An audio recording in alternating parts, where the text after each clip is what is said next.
I now declare the briefing open at 6 p.m. Good evening, councillor, staff, ladies and gentlemen. This meeting today is being held on Wajak Noongar Budja, and I'd like to acknowledge and pay my respects to elders past, present and future. I thank all past and present members of the community that have supported the city to better understand and value Noongar culture within the city of Wanneroo. Please note that the audiovisual proceedings of tonight's meeting will be live broadcast online with the exception of matters discussed behind closed doors. The broadcast of the proceedings of the meeting can be accessed live and on demand through the City of Wanneroo YouTube channel. Item 1, attendances are as per the record. Do we have an apology from Councillor Nguyen? Anyone received apology? Okay, he might still be on his way. And we have no leave of absences. Deputations. The rules of deputation are that deputations are to be presented during the briefing session at item 3 in the order of business. 2, deputations must relate to a report on the current briefing session agenda. 3, a deputation is not to exceed 3 speakers in number and only those speakers may address the council members. 4, speakers of a deputation will collectively have a maximum of up to 10 minutes, dependent on the number of deputations received, to address the council members, unless an extension of time is granted.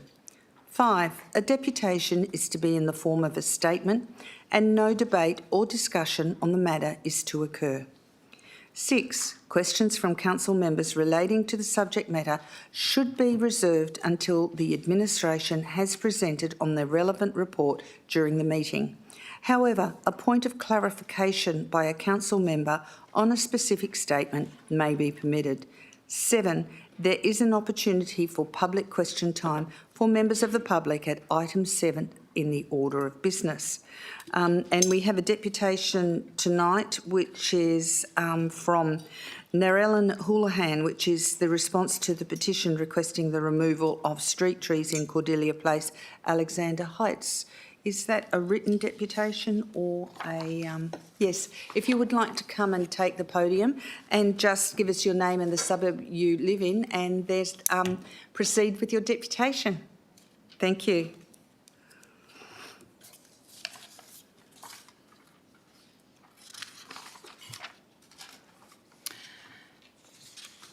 Good evening, Mayor and Councillors. My name is Narellan Houlihan and I am a resident in Cordelia Place, Alexander Heights, and speaking, as you have heard, in response to a petition requesting the removal of trees at my property in Cordelia Place in Alexander Heights. The petition was collected by my immediate neighbours in the street and the surrounding areas. Firstly, I thank you for the opportunity to speak this evening.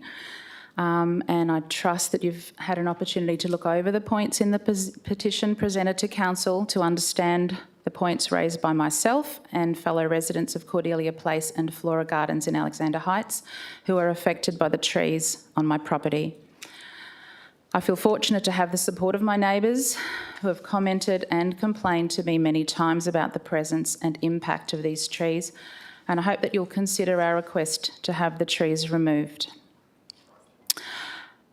I'd like to firstly summarise the points raised in the petition as a reminder to you of our position, and I believe the points can be grouped into 3 categories.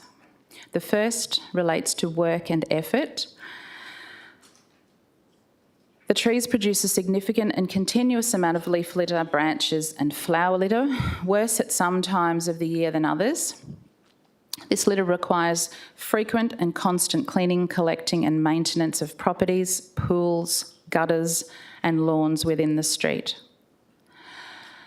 The trees house families of ravens, requiring maintenance as a result of bird excrement on parked cars and driveways. One of the tree's root systems is shifting pavers on my driveway in particular, and this will need to be addressed quite soon as it's now becoming a trip hazard. The second point relates to health and safety.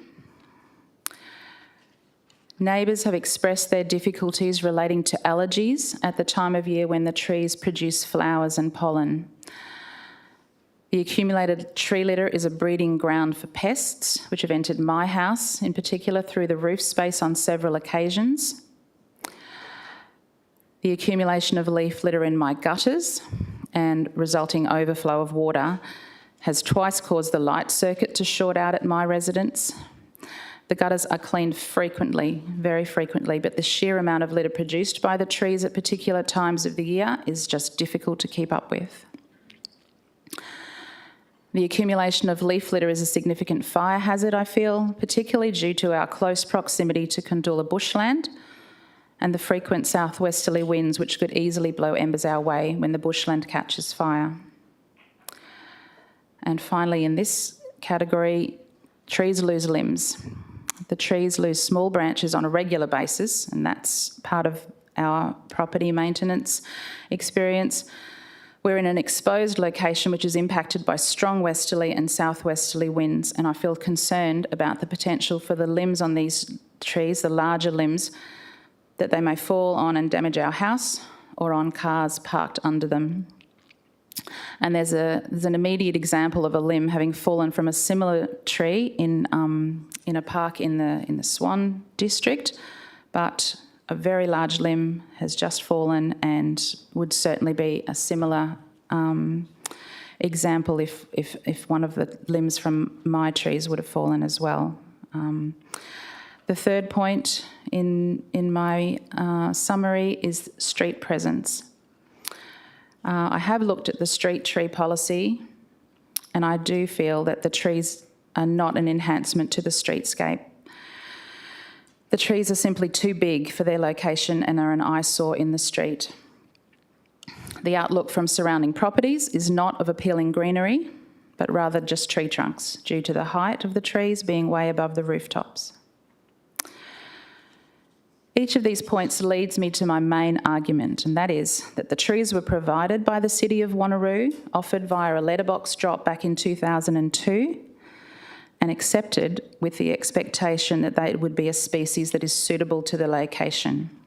They are not.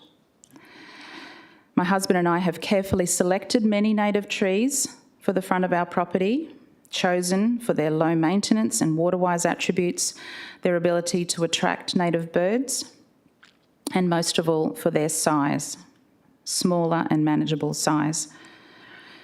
I've learned that the 3 trees we would like removed will potentially grow to be 30 metres tall, clearly not suitable for our location.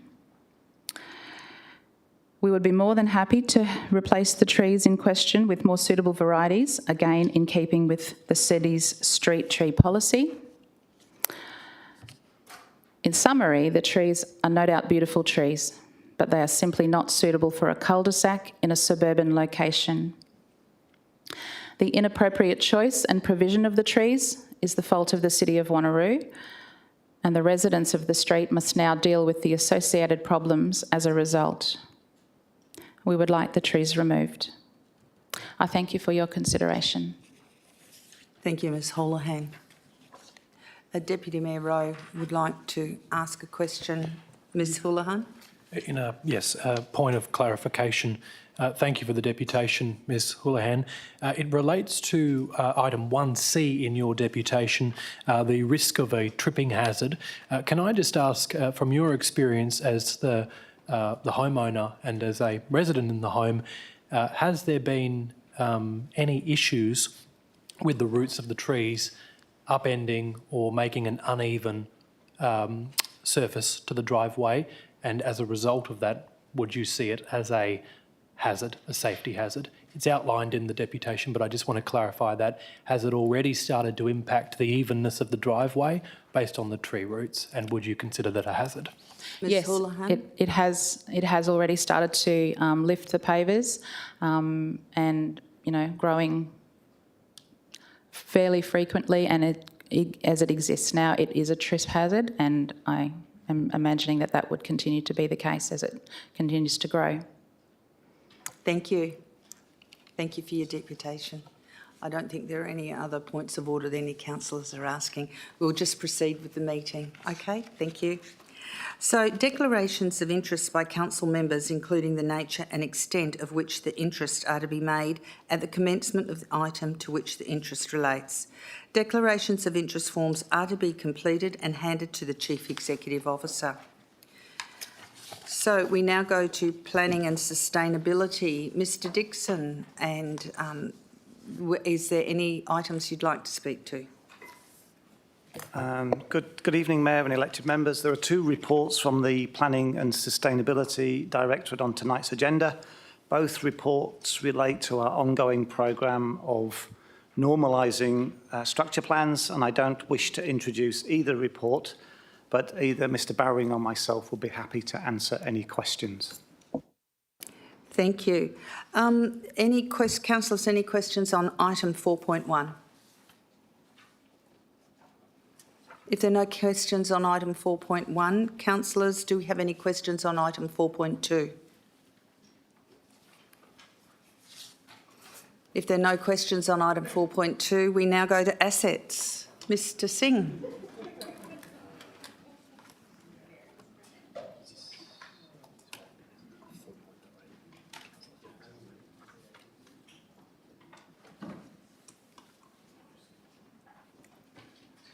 Councillor Figg, do you have something you want to say?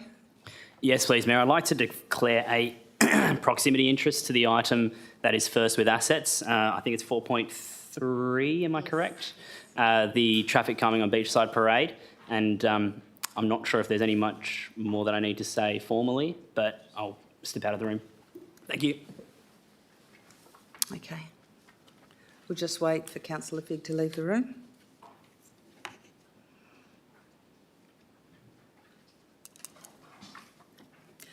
And we'll just deal with item 4.3 to start off with. Mr Singh, would you like to speak to item 4.3?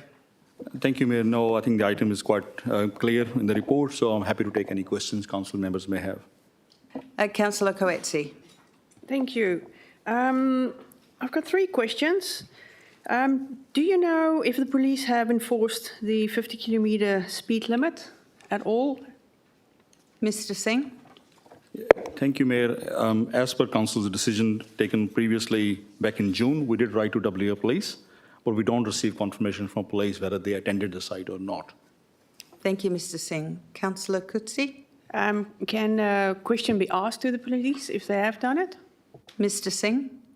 Yes, thank you. Mayor, we can actually request police to confirm whether they attended or not. Yeah. Thank you, Mr Singh. Councillor Coetzee. Thank you. When will Templetonia Boulevard be constructed? Do you know the timeline on that? Mr Singh. Thank you, Mayor. We don't have the timelines available on that. That's subject to the development in that area. That's a connection between Marmion and Beachside Parade. So I think, again, it's in the hands of the land developers in that area. Thank you, Mr Singh. Councillor Coetzee. Also, the Marmion area, the Marmion that's still closed, just below Splendid Park. When is it going to open, and why is it not open yet? Mr Singh. Thank you, Mayor. My understanding is it is the subject to the lighting being connected. I think that's what they're waiting for. As soon as that's connected, they will open the road. But we don't have the timelines as yet. Thank you, Mr Singh. Do you have another question, Councillor Coetzee? Yes, well, not a question. I just want to foreshadow an amendment. Okay, thank you. Any other questions on item 4.3? Councillor Miles.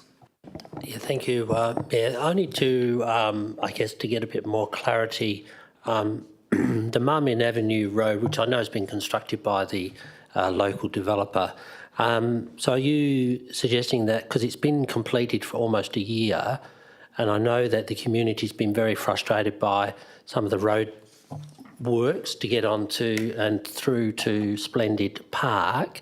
So you're saying it's been held up purely because Western Power hasn't been able to get the lighting installed? Mr Singh. Thank you, Mayor. That's the information I had, last information I had, but I'm happy to check are there any other issues through our land development team. They are actually supervising that construction. Thank you, Mr Singh. Any other questions on this item? If there are no other questions on this item, we'll get Councillor Figg back in before we proceed with the briefing.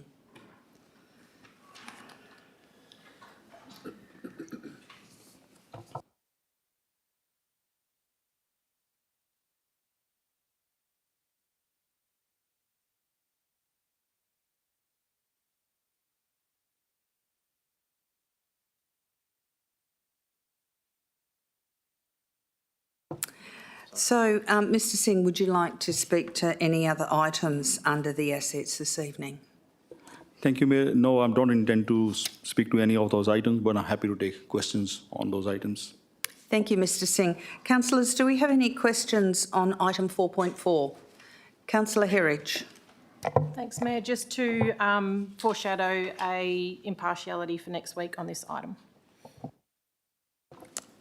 Thank you. Any other questions? Yes, Councillor Wright.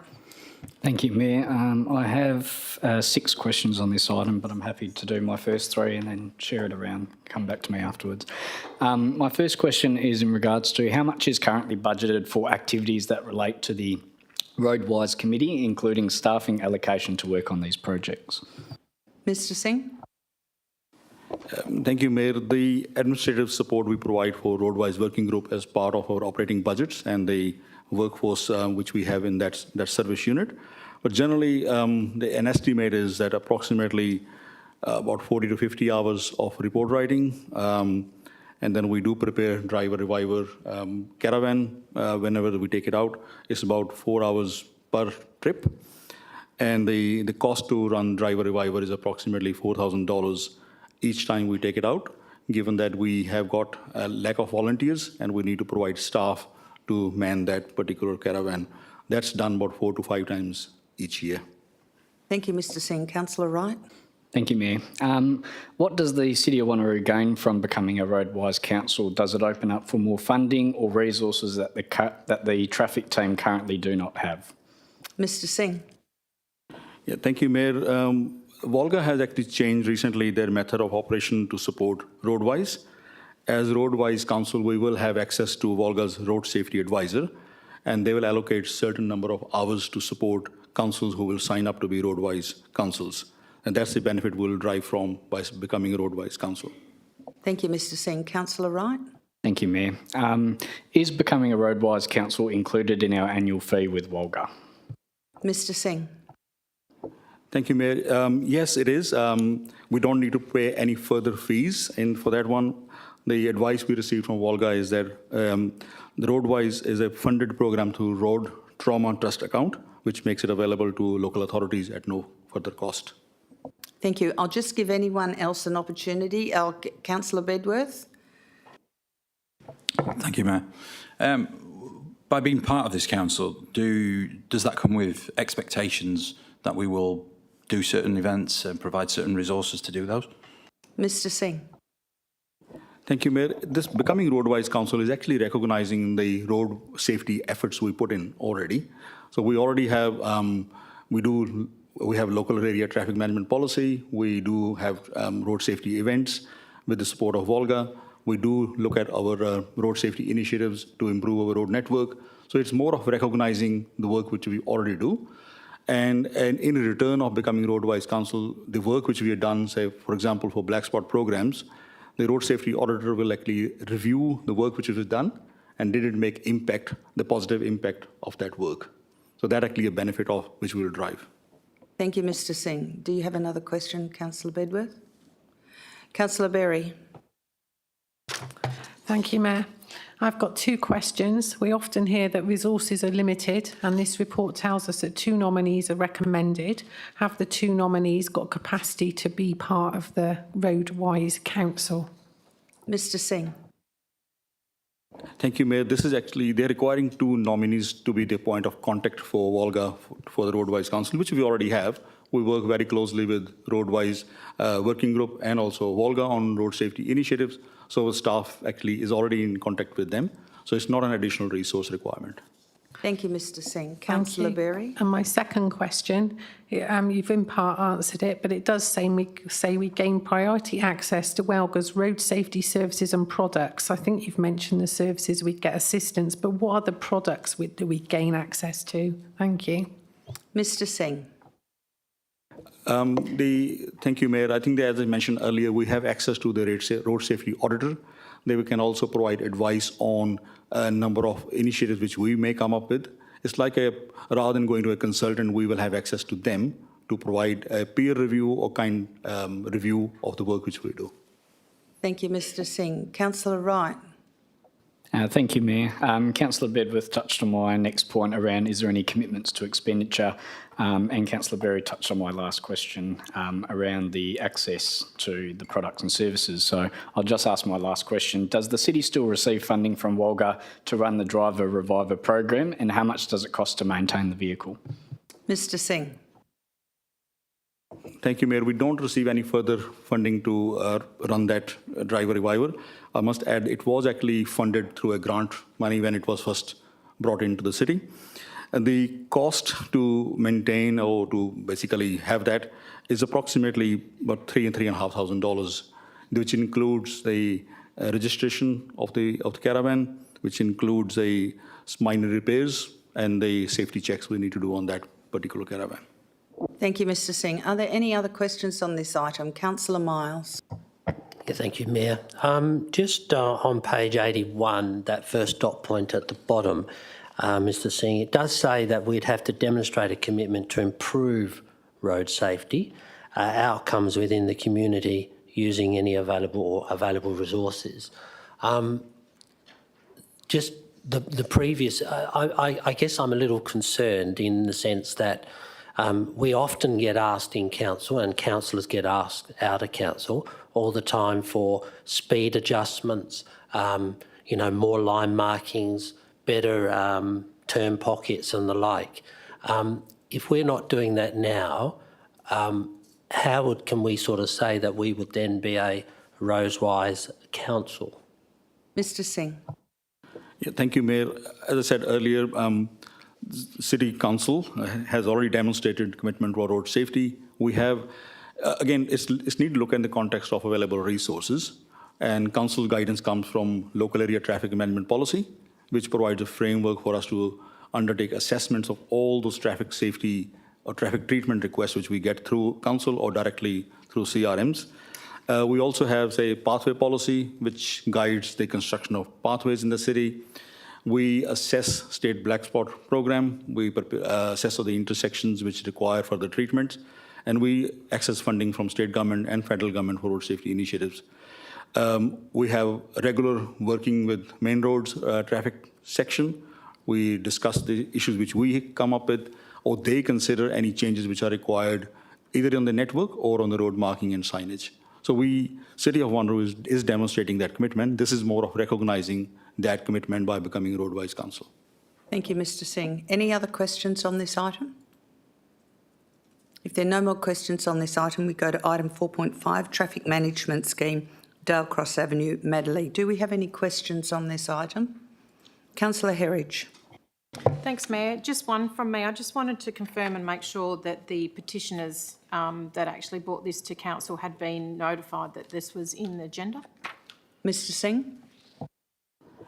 Thank you, Mayor. No, we haven't advised petitioners this time, given that this is more for council to consider. Council actually asked us to develop a traffic scheme. And this report actually providing an update on the previous decision primarily. Thank you. Any other questions on this item? If there are no more questions on this item, we go to item 4.6, the construction of Dordak, Keepak Library and Youth Innovation Hub in Lansdale. Do I have any questions on that? Yes, Deputy Mayor Wright. No questions, Mayor. Just wish to foreshadow an impartiality declaration for next week. Thank you. Councillor Wright. Thank you, Mayor. I'm not sure, because I know there is some confidential attachments and I do have questions on those. Would it be okay to, I guess, move that item with the other confidential ones so we don't have to keep going behind closed doors? Is that okay to move that one with the other confidential items? We actually have 1, 2 confidential items in the agenda that we possibly need to close the door for, so it would be good to move that to item section 8. Yeah, are there any questions that can be asked in the public forum, or are they all on the confidential attachment? Well, I don't know whether the questions would breach the confidentiality of the process for the tender. So we'll wait until item 8. Just remind me in case I oversee it. And I think we'll do the full discussion on 4.6 at item 8, so there won't be any questions there, if that's okay. Thank you, Mayor. Okay. So we now go to Parks and Conservation Management, item 4.7. Do we have any questions on this item? Deputy Mayor Rowe. Thank you, Mayor. And my questions sort of flow on from the deputation that we received earlier. The deputation referred to the maximum height of the trees potentially growing to 30 metres as a canopy height in a residential cul-de-sac. So I was hoping that perhaps through the chair, the manager of Parks and Gardens or the director would be able to comment on if that actually is possible and what impact a 30-metre tree height would have on neighbouring properties in such an environment, noting that it is not a main road, it's not a distributor road, this is a relatively small residential cul-de-sac. So, Mayor, if that point from the deputation could be addressed first. Mr Chettleberg. Through you, Mayor. The trees have the potential to grow. They're certainly not at full maturity yet. However, the city continues to manage these trees to manage risk. We have other trees around the city that, you know, are well in advance of 30 metres. If you look at Russell Road ficus trees, for example, we have 11 very mature ficus hilii there that we manage large canopies on. We apply the same standards and the arboricultural standards to a tree, whether it's 3 foot high or 30 metres tall, in the sense that we manage the health of the tree, we assess any risks and we manage them accordingly. Thank you. Deputy Mayor, do you have another question? Thank you, Mayor. In terms of understanding that management process, is it a proactive or a reactive form of management, in the sense that does the administration proactively know where the trees are located, the age of the tree, the size of the tree, and then maintain it accordingly? Or is it alternatively a process where the resident makes a complaint, as is articulated through the report, and then ultimately the administration would undertake either an inspection or some maintenance work? So just some clarification as to whether it's a proactive or a reactive process. Mr Chettleberg. Through you, Mayor. Trees of this situation where, as stated in the report, we've had 8 requests from residents to prune these trees or undertake work on these trees from November 2011 through to December 2023. We've undertaken quantified tree risk assessments on these trees. We will continue to, once we've undertaken a quantified tree risk assessment, we continue to annually inspect them to ensure that we continue to manage any risk associated with those trees. Deputy Mayor. Last question, Mayor, and it just stems from the deputation with the reference to the tripping hazard and the uneven pavement and driveway surface. Just to understand the city's position on this sort of risk, is it the city's position that the resident is ultimately responsible for the impact of the roots that can raise the driveway surface? So the resident would be responsible for both the financial impact of potentially adjusting the driveway, and then ultimately responsible for the liability and the risk that could occur if there was a pedestrian or a resident who trips on the surface. Mr Chettleberg. Through you, Mayor. Administration has a well-established process for managing such instances of paving lifted by city street trees, where we go in and we work with the residents to actually undertake repairs to raise pavers within private property. We haven't received any requests from the property owner at this address. Of the 8 requests that we've had, they all relate to the trees. However, I can contact Ms Houlihan this week and organise to go out and undertake an inspection and undertake any repairs that we need to. Thank you, Mr Chettleberg. Any other questions? Council, I'll go with the Ward Councillor, Councillor Herridge, and then to Councillor Seif. Councillor Seif. Thank you, Mayor. Through the Chair, through the Mayor, I just wanted to ask, are there any other examples in the district where a complaint has been made about a tree?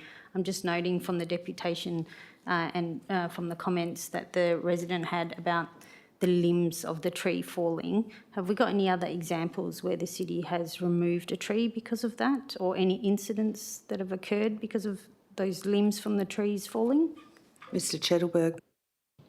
Through you, Mayor, the city's got a street tree policy that provides the framework for when we will remove a tree and when we won't.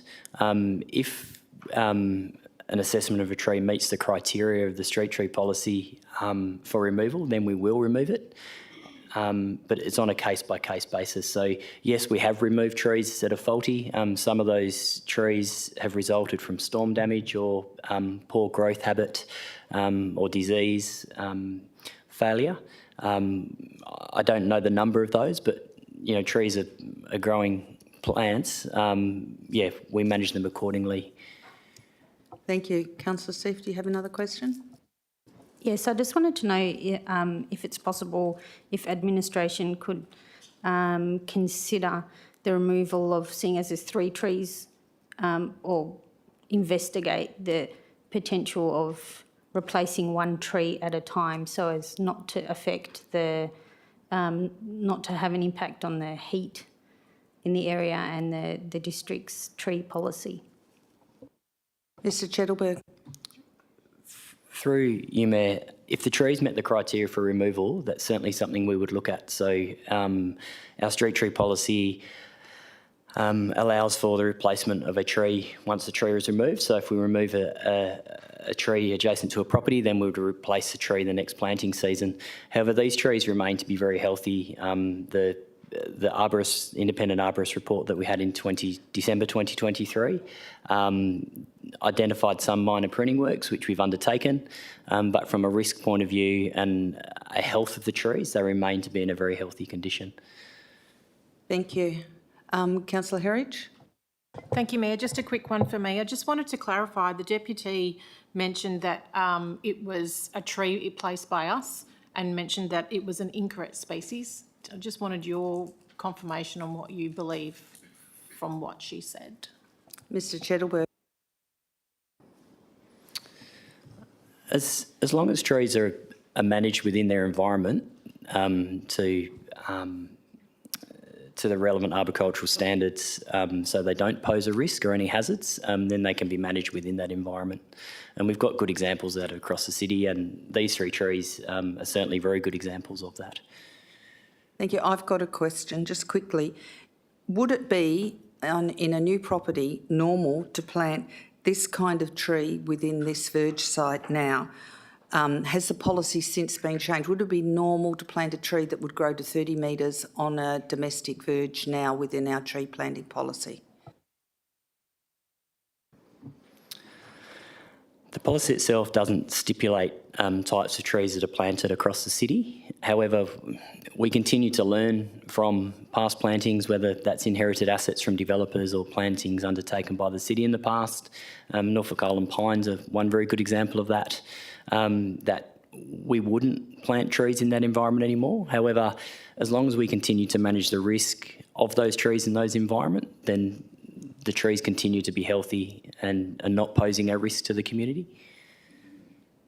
So this is a retrospective decision made by the council to plant trees like this, whereas we have changed our policy and wouldn't plant trees that would go to 30 metres in that position now because we've learnt. Is that correct? It's correct in the sense we wouldn't necessarily plant angophoras on a residential verge. However, when you look at our urban forest strategy, we've got a 7% canopy cover across Alexander Heights. We look to enhance those canopies and increase the canopy cover rather than remove trees.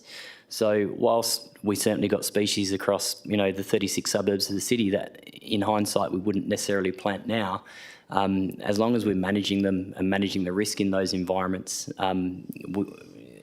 we don't have issues. Thank you. Councillor Bedworth. Thank you. I'm just wondering, looking at the photographs, Is this tree the type of genus that can sporadically and randomly just throw larger limbs, during the dry weather? Mr Chettleberg. Any tree has the potential to drop limbs. Really, from a risk point of view, it's all about the management of those trees.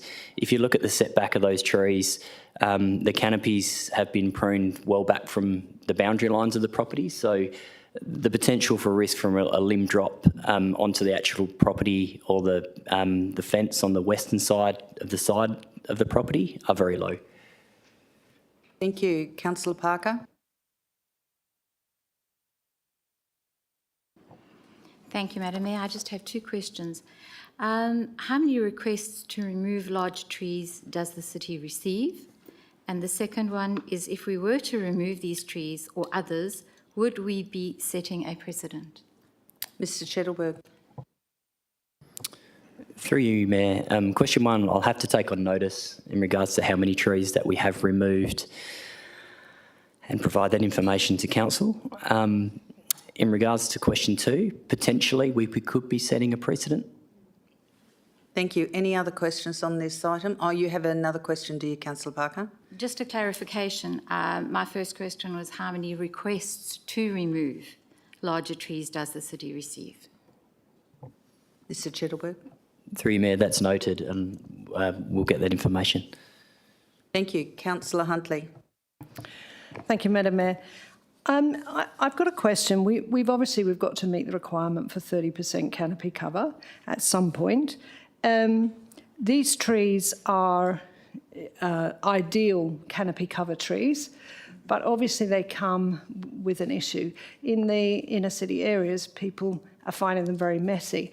Are we looking at ways to enable leaf litter to be collected, either with nets or with certain types of implementations that we can use in guttering to stop the leaves blocking people's gutters? Is there anything that we can do, or perhaps even developers can do when they're building these houses, because we are going to have to put these trees up, and they are going to be taller trees. They're going to be around about this height that they're at now, even if they don't obviously go to 30 metres. We have to maintain a canopy cover. So once the other trees come up in the area, these won't seem to be on their own. But what things are we putting in place? Are we going to do street sweeping? Is there anything that is going to help clean up the mess and the litter for the residents? Mr Chettleberg. Through you, Mayor, the city undertakes regular street sweeping across its suburbs. Some streets where we know we have increased leaf litter or a seasonal leaf drop through storm events or through flowering of trees, we increase the frequency of that sweeping. To answer your question around gutter guards and so forth and netting on private property, the city doesn't undertake or fund such infrastructure on private property. We continue to look at the type of trees and review the type of trees that we plant, and we'll continue to do that. We manage leaf litter within the road reserve and the actual road itself, pavement, but not on private property. Thank you, Mr Chettleberg. Councillor Huntley. Just to clarify something. So obviously the city is expanding in numbers. We are going to have more and more residential streets, and we're going to have properties closer together in the future. What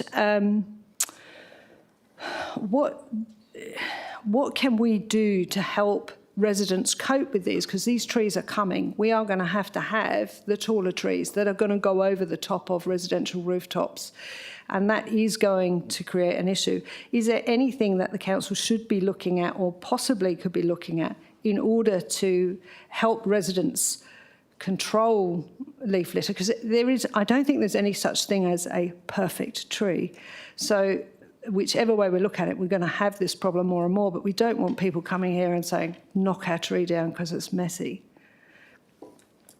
Mr Chettleberg. Through you, Mayor, the endeavour strategy that was adopted by Council in 2022 had an implementation plan. One of the objectives in that implementation plan was around community education of trees. So that will certainly be covered through that. It will also come down to species selection. And as I spoke about before, the city continues to work with developers in newer suburbs, but also review our planting and species lists that we plant to try and mitigate leaf litter. Residents can also contact the city and request boundary line pruning, so where canopies can be cut back to their boundary line to stop that encroachment over their properties. And that is also an effective control to reduce the leaf litter. Thank you, Mr Chettleberg. Any other questions? Deputy Mayor Rowe. Just one more, and it actually comes on from Councillor Huntley's question. Last year we dealt with a similar petition request in Milstead Way, Wanneroo, and it might not be the case with this particular deputation and petition, but a number of the residents who request these trees to be pruned or to be removed, sometimes they're seniors, and they don't have the capacity anymore to be able to be cleaning gutters up on a ladder on a weekly basis. And I remember the conversation, Mayor, last time we dealt with a report like this was whether there was access to a volunteer service or whether we could investigate whether even something like a local Lions Club could support gutter guards, because a number of the requests that are coming are from people who don't have either the finances or the capacity to be able to clean regularly. So do we know of any volunteer services that undertake that level of support? And just building on that, Mayor, Mr Chettleberg was saying that if a resident calls and asks about the level of support that we can provide, we tell them, but proactively, if they're making a complaint about the tree, wouldn't we just tell them all of the levels of support and mechanisms that they could have access to rather than waiting for them to directly ask the question? Because they might not know what they have access to. Mr Chettleberg, or would that be Mr Clem?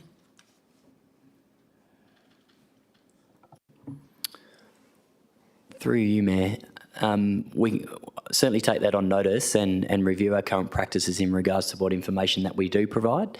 We do provide information in regards to non-for-profit agencies that can assist certainly our seniors in the community, and I think we did that in the instance of the Wanneroo trees, and we certainly do that proactively where we can.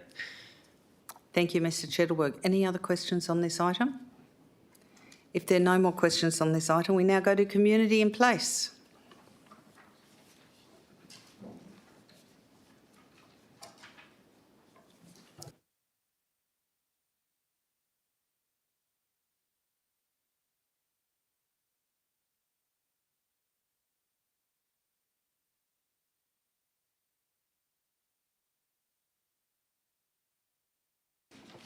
Mr Clem, are there any items you wish to speak to this evening?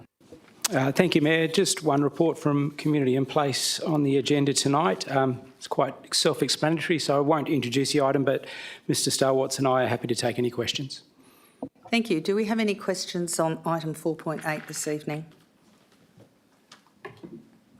There are no questions on item 4.8. Thank you very much, gentlemen.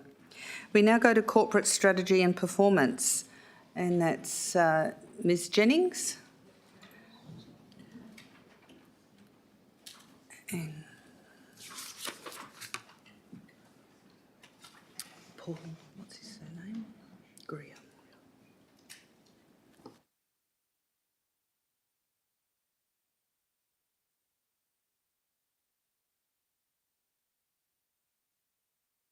Thank you, Ms Jennings. Are there any items that you would like to talk to this evening?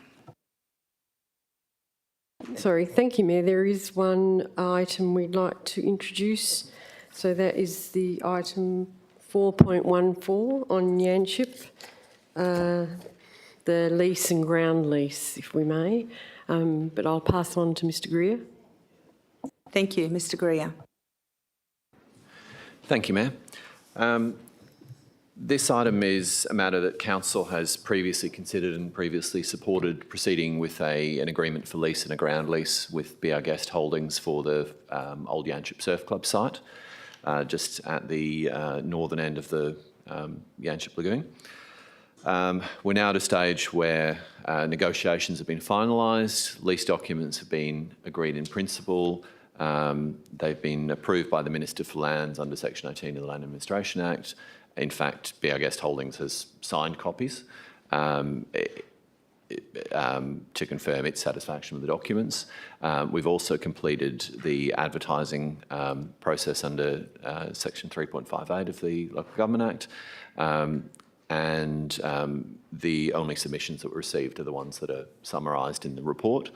At the current stage, we're now at a point where we'd like Council to consider confirming again proceeding with the lease, and from there it would start a process of detailed design for the hospitality development that would occur in parallel with the city doing its own design for service upgrades that are necessary for the operation.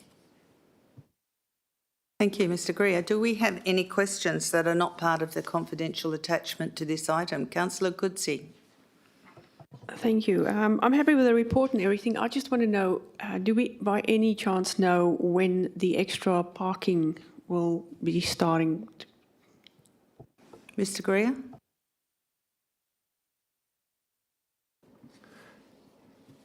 Thank you, Mayor. I think at this stage, further parking hasn't been designed. That will occur as part of the process with the service designs and the further foreshore planning that'll be occurring for the master plan area. So it is understood as an issue, and it would be something that'd be worked on in parallel with progressing with the concept design, I suppose, for this development. Thank you, Mr Greer. Any other questions on this item? Councillor Wright. Thank you, Mayor.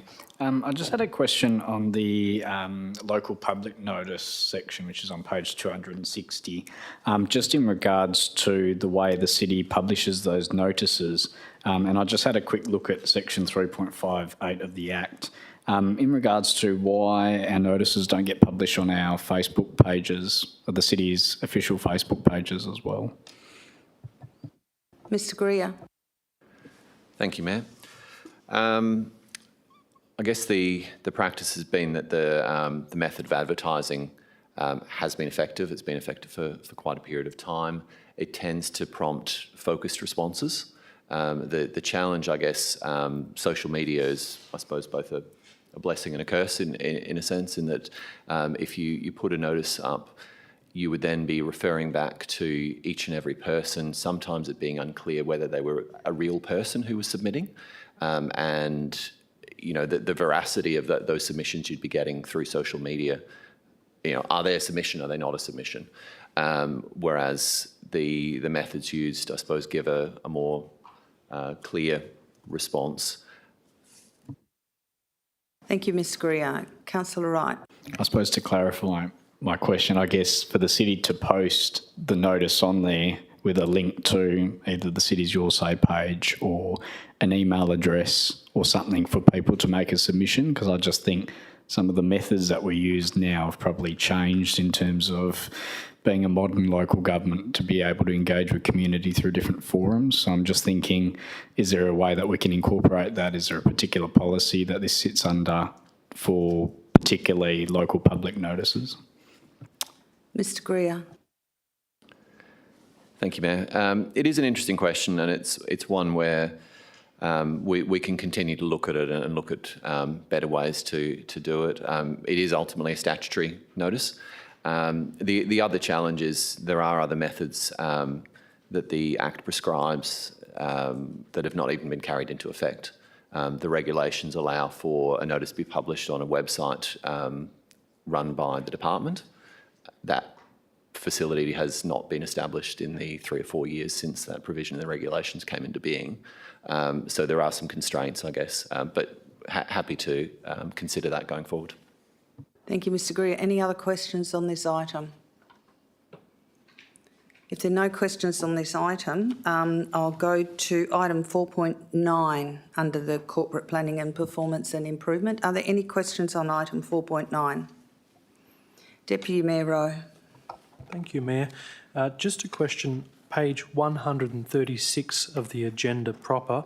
It's in the attachment with the corporate performance report. Under Goal 5, first project, intersection upgrade of Wanneroo Drive and Girraween Avenue. The corrective action project will proceed as per the outcomes of the report presented to Council in March 2024. I'm not aware of that report, so I'm just seeking clarification from admin. Was it a report presented to an OCM or an update presented by some other form? Ms Jennings?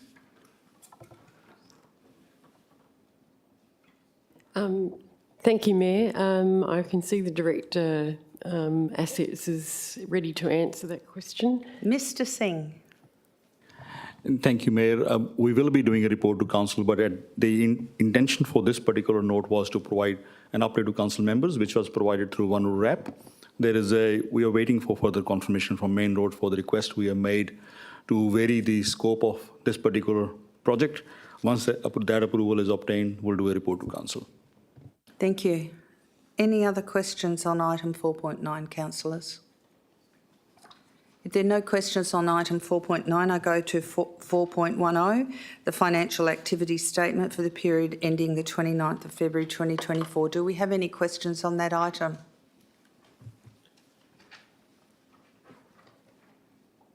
If there are no questions on that item, we go to item 4.11, the bin establishment fee not levied. Do we have any questions on that item?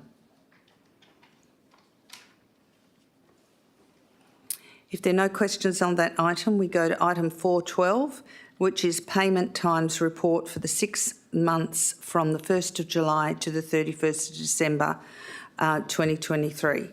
Do I have any questions on that item? Councillor Wright. Thank you, Mayor.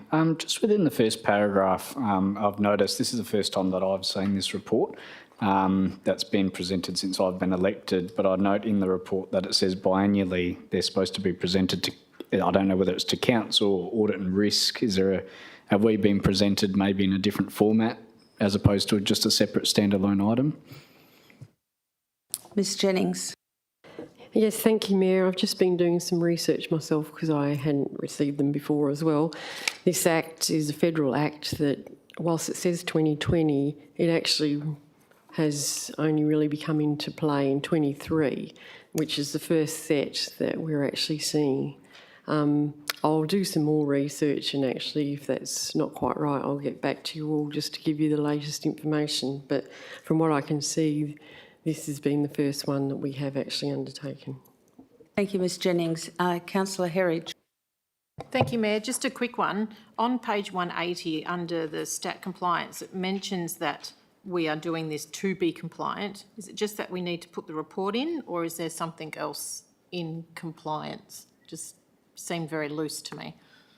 Ms Jennings. Thank you, Mayor. That's the reason I was looking up some research and for the same reason, so I will get back to you on that. Thank you. Thank you. Any other questions on this item? If there are no further questions on this item, item 4.13, the warrant of payments for the period to the 29th of February 2024. Do we have any questions on the warrants of payments this evening? We have no questions on the warrants of payments. We now go to Council and Corporate Support, and we go to item 4.15, Council member attendance at the 2024 National General Assembly of Local Government. Do we have any questions for this item, councillors? Councillor Parker. Thank you, Mayor. I understand that there are other conferences coming up. Is it possible in next week's report to confirm the conferences, their themes, and which councillors will be attending and the total costs? That's my first question. And the second one is on page 283, the CMP LA or CMPCA. Funds do not come out of councillor allowance, and if so, where do the funds come from, and what amount annually is set aside for this use? Thank you, Mayor. Ms Jennings. Thank you, Mayor. I'll just answer the first question, and Ms Smart can answer the second one. But the first question, we have given you some information in your folder about the councillors that are requesting to attend, what they have been and what they're going to be attending coming up. So I'll pass on to Ms Smart. Ms Smart?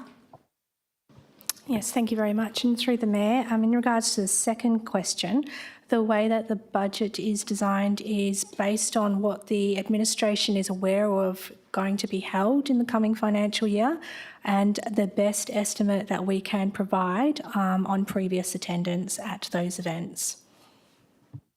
Thank you. Any other questions on this item, councillors? Councillor Herridge. Thank you, Mayor. Just one from me. I wasn't sure whether I was going to ask it, but I will.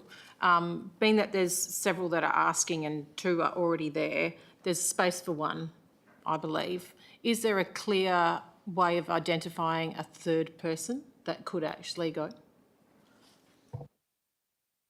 Ms Jennings.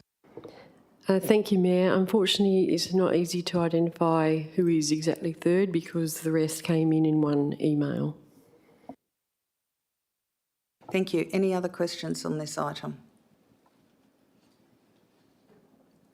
If there are no further questions on this item, we go to the Chief Executive Office, Advocacy and Economic Development. I'm sorry, excuse me, Mayor. I just wanted to foreshadow that next week there will be a late report relating to a representation on one of our external bodies. So it's our Joondalup Health Campus Committee.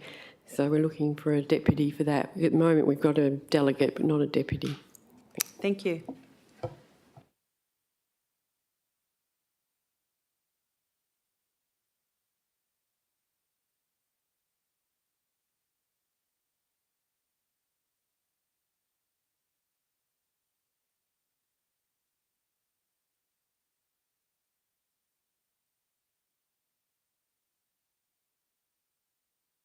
Sorry, Mr Marmion, would you like to discuss any of your reports on the evening's agenda?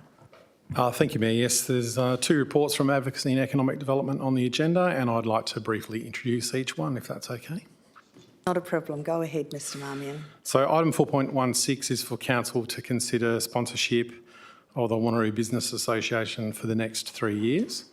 With over 400 members, the WBA has been providing support to and representing the interests of local businesses for the last 25 years. The City's partnership with the WBA has proven to be an important component in delivering economic development outcomes for the City and the community by helping to grow stronger businesses. The association has helped enable the City to build its small business friendly reputation as a place to start, grow and operate a business. The WBA also regularly supports the City's advocacy efforts in attracting appropriate government-funded infrastructure and services to support the growing needs of the community and its businesses. The proposed sponsorship agreement for the next 3 years has been expanded to incorporate the WBA delivering 10 business workshops per annum, as well as additional or revised deliverables as detailed in the report. Happy to take any questions, Mayor. Thank you, Mr Marmion. Are there any questions on this item? Councillor Huntley. Yeah, I'd just like to foreshadow a declaration of interest for next week. Otherwise, no questions. Thank you. Any questions on this item? Councillor Wright. Thank you, Mayor. Just also to foreshadow a declaration of interest on this item. Thank you, Mayor. Are there any questions on this item? Councillor Herridge. Thank you, Mayor. Just one from me. I noted, and I find it's awesome that we're doing the extra workshops with them. Did we provide 10 ourselves in the past, or is this extra? Mr Marmion. Thank you for the question. Through you, Mayor. Yes, I'm not sure of the exact number. We provide quite a few workshops during the year, which we outsource the delivery of the actual workshop, but we take all the registrations. So by getting the Wanneroo Business Association to do that bit of work, it will free us up a bit, which will help us to undertake some more of the strategic activities like supporting the Business Wanneroo website and the Facebook page, etc. Thank you. Any other questions on this item? If there are no further questions on this item, Mr Marmion, would you like to speak to item 417? Thank you, Mayor. Item 417 is for Council to consider the advocacy priorities for the forthcoming elections in 2025. So this report outlines the top 11 projects recommended for advocacy by council and administration in the lead up to both the state and federal elections. For each of the top 11 projects, we have identified the ask or the project need. We've also commenced drafting the fact sheets to ensure that the identified project need is supported with compelling evidence of why it is needed and how it can be delivered. All of the information is contained in the report, and I'll be happy to take any questions. Thank you, Mr Marmion. Are there any questions on this item?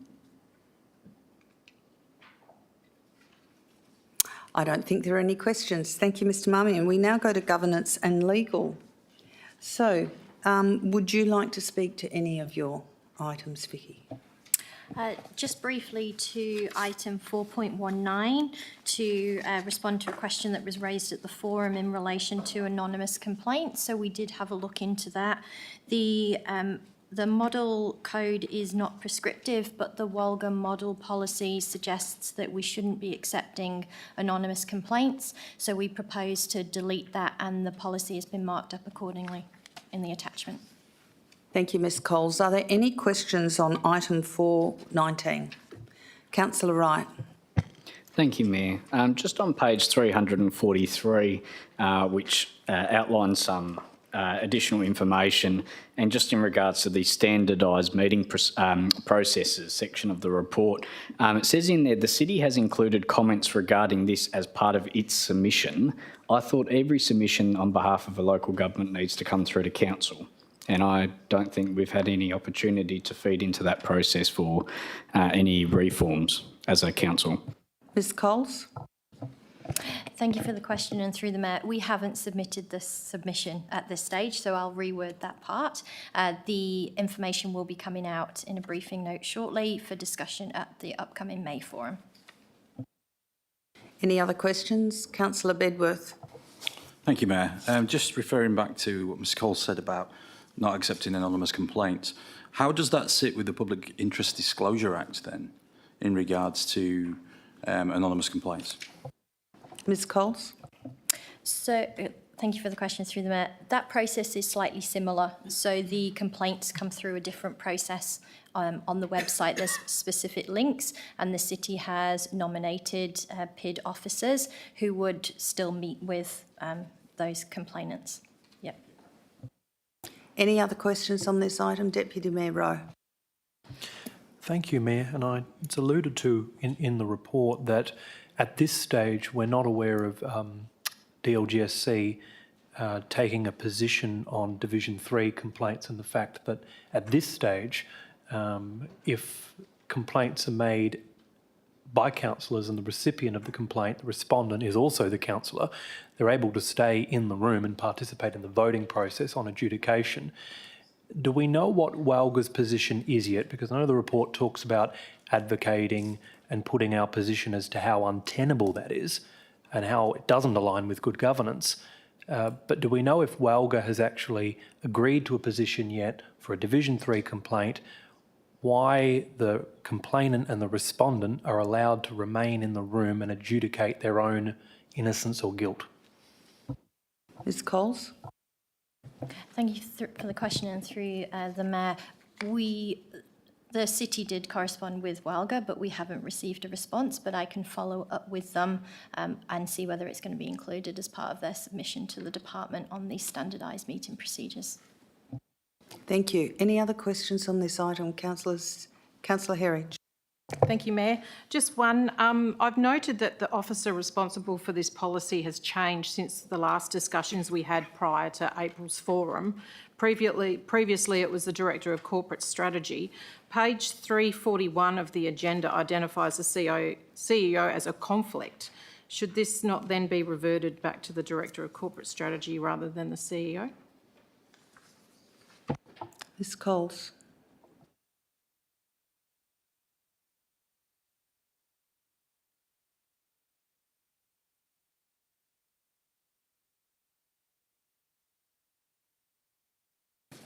Sorry, what page was that one on? 341, in the middle.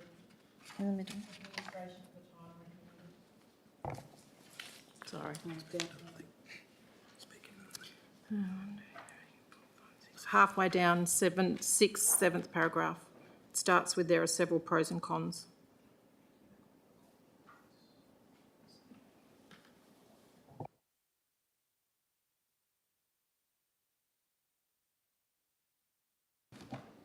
Ms Cole? I understand the question now, sorry. Through the Mayor.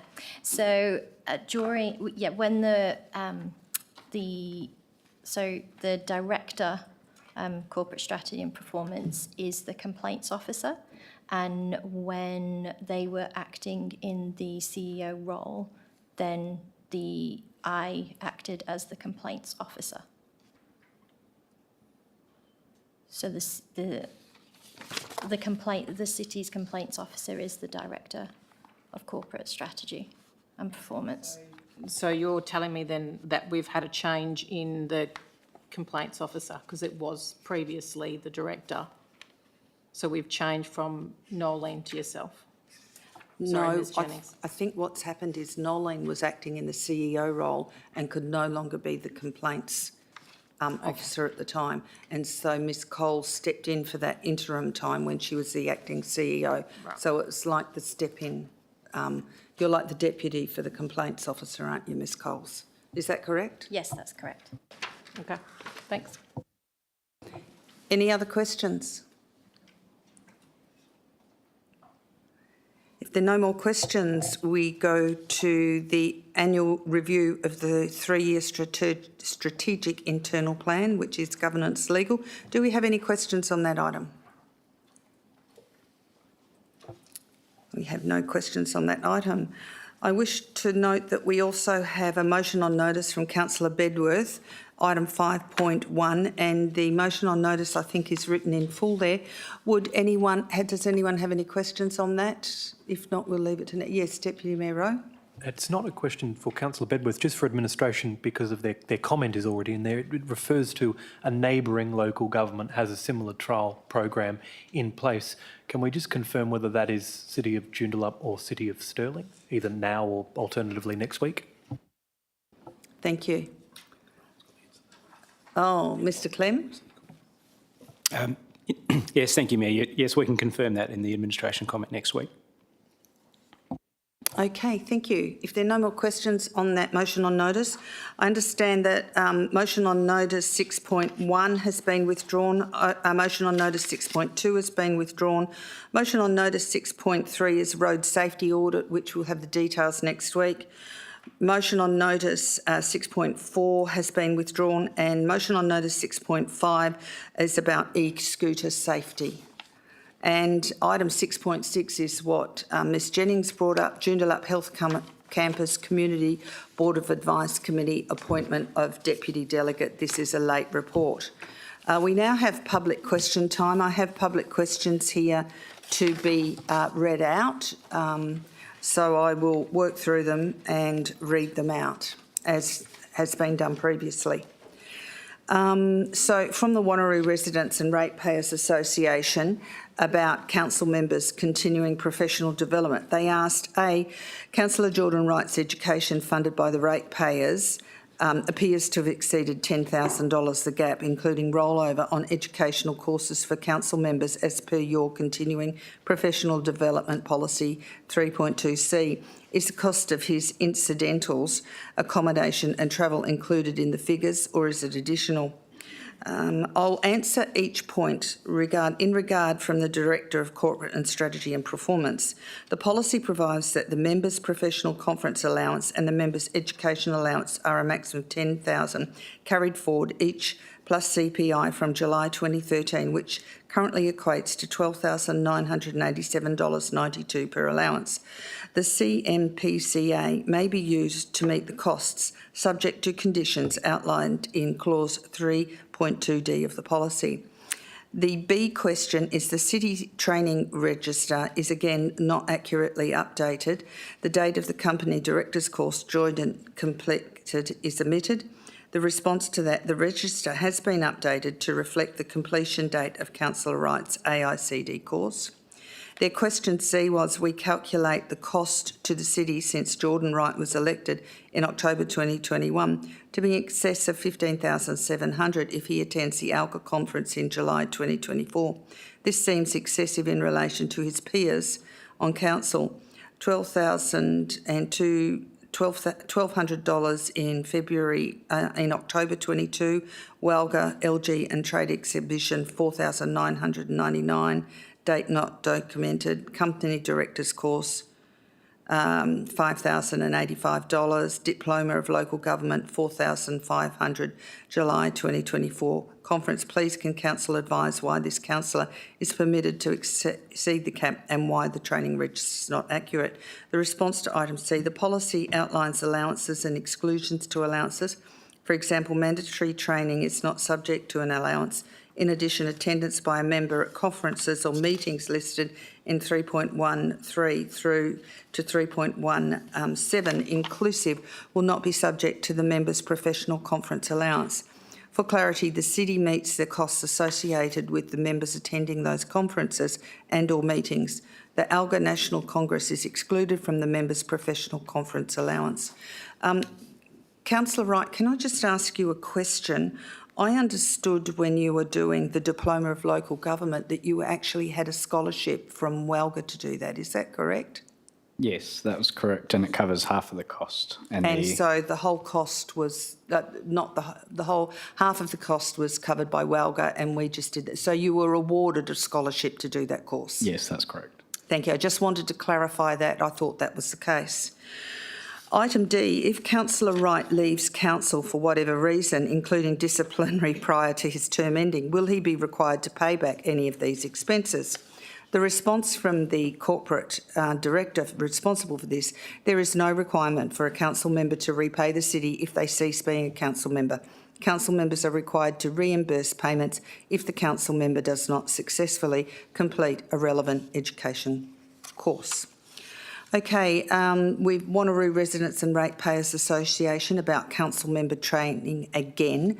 2021 training register shows Paul Miles enrolled but didn't complete the council member essentials training. The 21-22 training register shows he has undertaken the same training. When did Paul Miles complete the mandatory training, council member essentials, and why is it not documented accurately on the training register? Is there a refresher? And the response from the Director of Corporate Strategy and Performance states the register accurately reflect that Councillor Miles has already completed a unit of mandatory training and is participating to complete the remainder of this training. From the Wanneroo Residents and Ratepayers Association, council members continuing professional development. How much has Deputy Mayor James Rowe spent on professional development from October 21 to date? In relation to other council members, the Deputy Mayor has seemingly considered the expense to the city, and if the training register is accurate, why has he, Deputy Mayor, been able to perform his duties without undertaking as much personal development as another elected member in a lower position on council appears to require? We acknowledge Deputy Mayor James Rowe's frugal approach to self-development and the cost to the city. The response by the Director of Corporate Strategy and Performance is the online registers provide information on the professional development undertaken by all council members within a financial year. I don't know if you would like to respond to this, but Deputy Mayor Rowe, would you like to say the advanced academic undertaken you've been taking after the last few years for your professional development that you've nearly finished? Thanks, Mayor. I'm currently undertaking a master's degree at University of Western Australia. It's not directly linked to local government, so hence why I'm paying for that myself. But you are continuing your professional development? I am continuing my professional development and I am in the final stages of achieving a postgraduate degree. Thank you, Deputy Mayor Rowe. Now, where do we move on to next? Confidential. So the meeting is now to be closed to the public and all recording is to cease.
Okay, item 9, date of the next meeting. The next ordinary council meeting has been scheduled for 6 p.m. on Tuesday the 23rd of April 2024 to be held at Council Chambers, Civic Centre, 23 Dundebar Road, Wanneroo. Item 10 is closure, and I declare the meeting closed at 8:38 p.m. Thank you, councillors.